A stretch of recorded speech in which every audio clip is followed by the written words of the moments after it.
is where you'll see all of the reports. And Chicago and its suburbs really took it on the chin from this derecho. Our Dave Malkoff is in Wheaton, Illinois, just to the west of Chicago, showing us the destruction. And Dave, would you say overall it's the tree damage that is most abundant from this?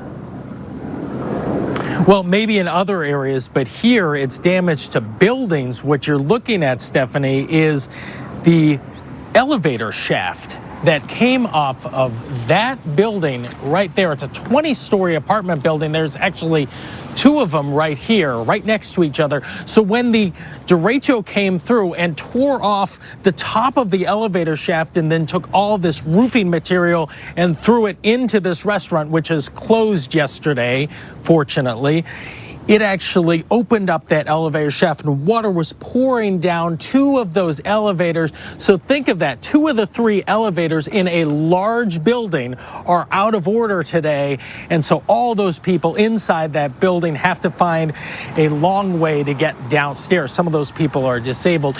We're also talking about widespread power outages through the region. Look at what happened in Chicago. Transformers blowing and sparks coming off of the wires. I'm actually standing right next to a wire that came down from this building here. Across the region, there was just shy of 1 million customers who are still without power, 960,000 of them. So a lot of cleanup to be done today. We saw widespread destruction where we had 80-mile-an-hour gusts in Chicago, but over in Iowa, we were talking about gusts that were somewhere around 112 miles an hour. If you think about that in terms of a hurricane, if that was sustained winds in a hurricane, that would be a Cat 3 hurricane.